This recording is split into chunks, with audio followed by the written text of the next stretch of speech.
बच्चों, मैं सत्यम मिश्रा अपने YouTube चैनल टीचिंग लर्नर्स में आप सभी का स्वागत करता हूं। दोस्तों आज कह सकते हैं कि CDP का दोस्तों एक ऐसा टॉपिक लेके आया हूं दोस्तों, जिससे सीटेट परीक्षा में 2 नंबर का पक्का 2 नंबर पूछता है दोस्तों। 2 नंबर का क्वेश्चन पक्का एग्जाम में आता ही है। ठीक है दोस्तों, अगर आप आज का टॉपिक समझ लेते हैं तो आप CDP में 2 नंबर अपना पक्का कर लेंगे। ठीक है, चलिए दोस्तों आपको बताते हैं कि ये कौन सा टॉपिक है दोस्तों।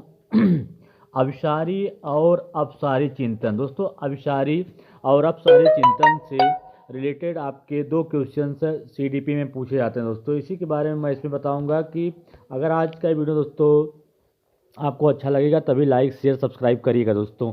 चलिए आपको बताते हैं कि अभिसारी और अपसारी चिंतन होता क्या दोस्तों, और दोनों में डिफरेंस क्या है, इसी के बारे में चर्चा करूंगा इस वीडियो में दोस्तों। चलिए आपको बताते हैं कि अपसारी चिंतन होता क्या दोस्तों।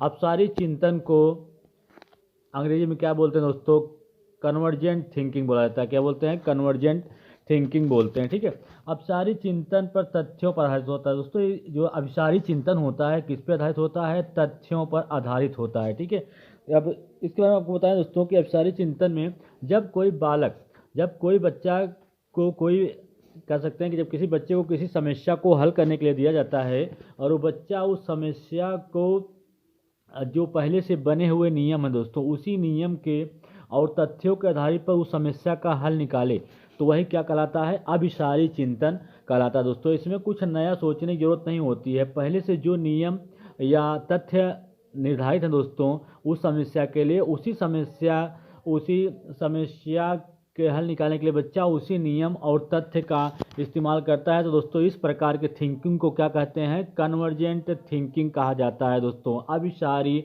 चिंतन बोलते हैं। ठीक है दोस्तों, अगर पुराने तथ्यों पर ही कोई समस्या का समाधान किया जाए तो क्या कहलाता है? अभिसारी चिंतन कहलाता है। ठीक है, क्या कह रहा है? जब कोई बालक पहले से बने नियम और तथ्यों के आधार पर किसी समस्या का हल निकालता है तो उसे क्या कहता है?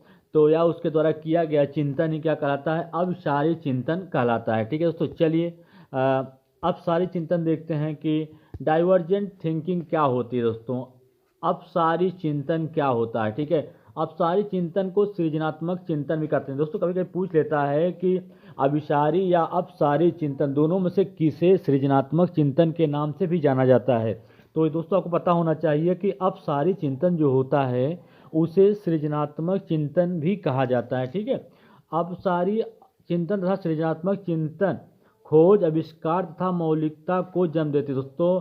अपसारी चिंतन के द्वारा ही क्या होता है? नई खोज के चिंतन या नया आविष्कार दोस्तों इसी से जन्म होता है। ठीक है, किससे? अपसारी चिंतन या सृजनात्मक चिंतन के द्वारा। ठीक है, क्या कहा जाएगा? जब किसी व्यक्ति के सामने कोई समस्या रखी जाती है, जब किसी, इसमें एग्जाम्पल लिया है कि जब किसी व्यक्ति के सामने कोई समस्या रखी जाती है तो वह व्यक्ति उस समस्या के समाधान के लिए अपनी कल्पना शक्ति का प्रयोग करता है दोस्तों। कि मतलब कुछ अलग सोचने की कोशिश करता है तथा उस समस्या का एक या एक से अधिक हल प्रस्तुत करता है। तो इस प्रकार की चिंतन को दोस्तों अपसारी या सृजनात्मक चिंतन कहा जाता है दोस्तों।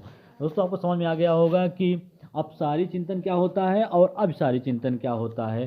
तो अभिसारी चिंतन में बच्चा क्या करता है? जब उसे किसी समस्या को हल करने के लिए कहा जाता है तो क्या करता है कि पुराने तथ्य या जो भी नियम बने हैं दोस्तों उसी नियम के आधार पे उस समस्या का हल निकाल देता है। ठीक है, तो उसे क्या कहा जाता है? अभिसारी चिंतन बोलते हैं। और अपसारी चिंतन क्या होता है? जब बच्चा अपनी कल्पना शक्ति का यूज करके उस समस्या का एक से अधिक हल प्रेजेंट करे दोस्तों, या एक से अधिक हल निकाल दे, तो इस प्रकार के चिंतन को अपसारी या सृजनात्मक चिंतन कहा जाता है। ठीक है, तो दोनों में दोस्तों अंतर देख लीजिएगा, कुछ डिफरेंस अंतर दिएगा दोस्तों। एक और लाइन छूट रहा है दोस्तों, इसके बारे में देखिएगा। कह रहा है कि अपसारी चिंतन आउट ऑफ द बॉक्स चिंतन पर आधारित होता है। आउट ऑफ बॉक्स चिंतन का मतलब होता है कि सामान्य सोच से अलग सोच पैदा कर किसी चीज़ के बारे में सोचना। ठीक है दोस्तों, सूचना नहीं सोचना होता है। ठीक है, यहाँ पे सोचना होगा। ठीक है, क्या कह रहा है कि आउट ऑफ द बॉक्स मतलब जो होता है कि दोस्तों क्या होता है कि इसका सामान्य सोच से कुछ अलग सोचना, मतलब अपनी कल्पना शक्ति का यूज करना ही क्या कहलाता है अपसारी। अगर आपको कहीं पे आउट ऑफ द बॉक्स दिख जाए तो वहाँ दोस्तों क्या होता है अपसारी चिंतन होता है। ठीक है, चलिए आगे चलते हैं, दोनों में डिफरेंस देख लेते हैं कुछ। क्या डिफरेंस है कि अपसारी और अभिसारी चिंतन में दोस्तों डिफरेंस क्या है। मैंने आपको बताया दोस्तों कि जो आपका अपसारी चिंतन होता है खोज आविष्कार तथा मौलिकता को जन्म देता है, क्योंकि इसमें जो बच्चा होता है वो अपनी कल्पना शक्ति का प्रयोग करके किसी भी समस्या का एक से अधिक हल खोज करता है या नया आविष्कार करता है दोस्तों। तो अपसारी चिंतन जो होता है खोज आविष्कार और मौलिकता को जन्म देता है। और अभिसारी चिंतन क्या होता है, एक ही बिंदु पर केंद्रित रहता है या खोज का अवसर प्रदान नहीं करते दोस्तों। इसमें क्या होता है कि पुराने तथ्य या नियम जो पहले से बन चुके हैं उसी पे काम होता रहता है दोस्तों, उसमें किसी नई चीज़ की खोज करने का कोई अवसर नहीं देता है। ठीक है, चलिए आगे चलते हैं। दूसरा अंतर क्या है कि इस प्रकार के चिंतन से बालक सृजनशील बनते हैं दोस्तों। जो आपका अपसारी चिंतन होता है दोस्तों, उससे क्या होता है, जो बालक होता है वो क्या बनता है, बालक सृजनशील बनता है। मतलब कहने मतलब है कुछ नया सोचता है दोस्तों, उसमें अलग अलग सोचने का जो होता है विकास होता है। और जो अभिसारी चिंतन होता है, इस प्रकार के चिंतन से बालक रटने की प्रवृत्ति बढ़ती है, क्योंकि दोस्तों इसमें क्या होता है कि कुछ तथ्य निर्धारित किए गए या कुछ नियम निर्धारित हैं दोस्तों, उसी को रट लेने से ही काम चल जाता है। ठीक है, इसमें किसी बालक सृजनशील बालक का कोई विकास नहीं बनता, या इससे कोई बालक जो होता है वो सृजनशील नहीं बनता है। किससे, अभिसारी चिंतन से। जबकि अपसारी चिंतन से बालक क्या होता है, सृजनशील बनता है। चलिए आगे चलते हैं दोस्तों। अपसारी चिंतन से बालक की कल्पना शक्ति एवं बुद्धि का विकास होता है। जो अपसारी चिंतन होता है दोस्तों, उससे क्या होता है, बालक में खोज करने या नए सृजनशील बनता है दोस्तों, और बालक की कल्पना शक्ति या बुद्धि का विकास भी होता है, क्योंकि बालक इसमें किसी नए चीज़ को खोजने के लिए तत्पर होता है दोस्तों, और वो अपनी कल्पना शक्ति का अधिक उपयोग करता है, जिससे उसकी कल्पना शक्ति और बुद्धि का भी विकास होता है। ठीक है, जबकि अभिसारी चिंतन से बालक की कल्पना शक्ति एवं बुद्धि पर कोई सकारात्मक प्रभाव नहीं पड़ता दोस्तों। इसमें कुछ सोचने की ज़रूरत नहीं होती, जो रटा रटान चीज़ है दोस्तों उसी पे, जो पहले से तथ्य बन चुके हैं उसी पे काम करना है। ठीक है, चलिए आगे चलते हैं। आगे क्या डिफरेंस है, कह रहा है कि अब सारे चिंतन के फलस्वरूप किसी भी समस्या का एक से अधिक हल निकलता है। जब बच्चा अभिसारी चिंतन करता है तो किसी भी समस्या का एक से अधिक हल निकलता है। ठीक है, जबकि अपसारी चिंतन में किसी भी समस्या का केवल एक और एक ही हल निकलता है दोस्तों, क्योंकि वो सभी तथ्य इसमें निर्धारित हैं और नियम पहले से बने बनाए हैं। इसलिए जो अभिसारी चिंतन होता है दोस्तों, उसमें सिर्फ एक समस्या का केवल एक और एक ही हल निकलता है। चलिए आगे चलते हैं, आगे क्या डिफरेंस दे रखा है। कह रहा है कि इस प्रकार का चिंतन किसी निश्चित तथ्य पर आधारित नहीं होते हैं।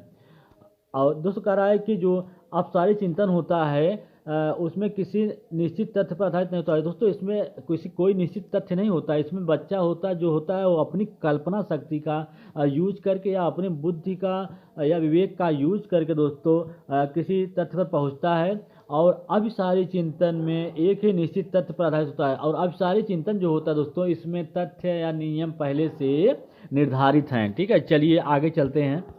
आगे क्या कर रहा है, अगला डिफरेंस क्या है कि अपसारी चिंतन एक ही समस्या का हल अलग अलग विधि द्वारा निकाला जा सकता है। कह रहा है कि अभिसारी जो चिंतन होता है, अपसारी चिंतन में एक ही समस्या का अलग अलग विधि द्वारा दोस्तों, कह रहा है कि अपसारी चिंतन जो होता है उसमें कोई एक ही समस्या का कई प्रकार से दोस्तों उसका हल निकाला जा सकता है। जबकि अभिसारी चिंतन में किसी एक समस्या का हल ज्ञात विधि द्वारा ही निकाला जा सकता है दोस्तों। जो विधि इसकी पहले से निर्धारित है उस समस्या का उसी विधि का यूज करके उस समस्या का हल निकाल सकता है। इसमें कोई अलग विधि का उपयोग नहीं किया जा सकता है। जबकि अपसारी चिंतन में एक समस्या के कई अलग अलग विधियों द्वारा उसका हल निकाला जा सकता है। ठीक है, चलिए आगे चलते हैं। आगे क्या कर रहा है कि अगला डिफरेंस क्या दे रखा है, इस प्रकार के चिंतन के द्वारा खोजा गया समाधान मुक्त अंत वाला होता है दोस्तों। क्या होता है, मुक्त अंत वाला होता है, कि उसके एक से अधिक जवाब जिसके हो सकते हैं दोस्तों, वो क्या होता है, मुक्त अंत वाला होता है। और इसके द्वारा खोजा गया समाधान बंद अंत वाला होता है दोस्तों। आपको बता दें कि जो अपसारी चिंतन होता है, इसके द्वारा कोई समाधान खोजा जा रहा है तो वो मुक्त अंत वाला होगा। ठीक है, जैसे हमको 5 जोड़ना दोस्तों, 5 जैसे दो संख्याओं का यूज करके हमको 5 लाना है, तो हम अगर जोड़ सकते हैं तो 4 + 1 करेंगे 5 आएगा, 2 + 2 करेंगे तो 5 आएगा, 3 + 1 करें, 3 + 2 करेंगे तभी आपका 5 आएगा। ठीक है दोस्तों, ये हो गया मुक्त। और इसे इसके द्वारा खोजा गया समाधान बंद अंत वाला होता है। जैसे रेबीज के टीके का खोज किसने किया था, या आपको बता दें कि विटामिन सी की कमी से कौन सा रोग, क्योंकि दोस्तों इसके ये बंद अंत वाला होता है, उसके सिर्फ एक ही जवाब होगा। ठीक है, चलिए आगे चलते हैं। अगला डिफरेंस क्या दे रखा है देखिएगा, कह रहा है कि अपसारी चिंतन एक बिंदु केंद्रित नहीं होता है, यह किसी समस्या का पूरा अवलोकन करने के बाद नतीजा प्रदान करता है। अपसारी चिंतन सिर्फ एक बिंदु पर केंद्रित होता है। क्वेश्चन अगला दोस्तों, अगला क्या डिफरेंस दे रखा है, अपसारी चिंतन द्वारा किसी समस्या के समाधान में अधिक समय लगता है, क्योंकि ये पूरे तथ्य को दोस्तों अवलोकन करता है, कल्पना शक्ति का यूज करता है दोस्तों, अपनी बुद्धि का यूज करके एक नया तथ्य दोस्तों, एक ही समस्या के कई हल निकाले जा सकते हैं। इसलिए दोस्तों इसमें क्या समय लगता है, अपसारी चिंतन द्वारा समस्या के समाधान में, जबकि अभिसारी चिंतन में किसी समस्या का समाधान जल्द ही निकाला जा सकता है, क्योंकि ये बंद अंत वाले होते हैं। उसका जो आंसर होता है, उसका जो रिजल्ट होता है वो दोस्तों निर्धारित होता है। इसलिए अभिसारी चिंतन द्वारा किसी भी समस्या का समाधान जल्द ही निकाला जा सकता है। ठीक है, चलिए आगे चलते हैं। अगला डिफरेंस क्या है, अगला डिफरेंस दे रखा है, अपसारी चिंतन का हल उतना सटीक नहीं होता, अपसारी चिंतन का हल शुद्ध और सटीक होता है। दोस्तों इसमें दोस्तों थोड़ा सी कमी रह गई है अपसारी चिंतन में। अपसारी चिंतन द्वारा जो हल निकाला जाता है दोस्तों, वो एकदम सटीक नहीं होता है, क्योंकि इसमें दोस्तों एक ही सवाल के हल करने के कई तरीके होते हैं। थोड़ा तरीका दोस्तों डिफरेंट तरीक़ों से सॉल्व किया जाता है, किसी भी समस्या को सॉल्व किया जा सके, इसलिए उतना सटीक जवाब नहीं मिल पाता। जबकि अभिसारी चिंतन में दोस्तों वो पहले से निर्धारित तथ्य और नियम बने हुए हैं दोस्तों, उसी के माध्यम से उस समस्या को हल किया जाता है। इसलिए उसका जो परिणाम आता है या हल आता है वो एकदम शुद्ध और सटीक आता है दोस्तों। ये दोस्तों अगर आपको मेरा वीडियो अच्छा लगा हो तो लाइक शेयर सब्सक्राइब जरूर करिएगा दोस्तों। इसी तरीके से वीडियो के साथ मैं फिर मिलूंगा, तब तक के लिए धन्यवाद।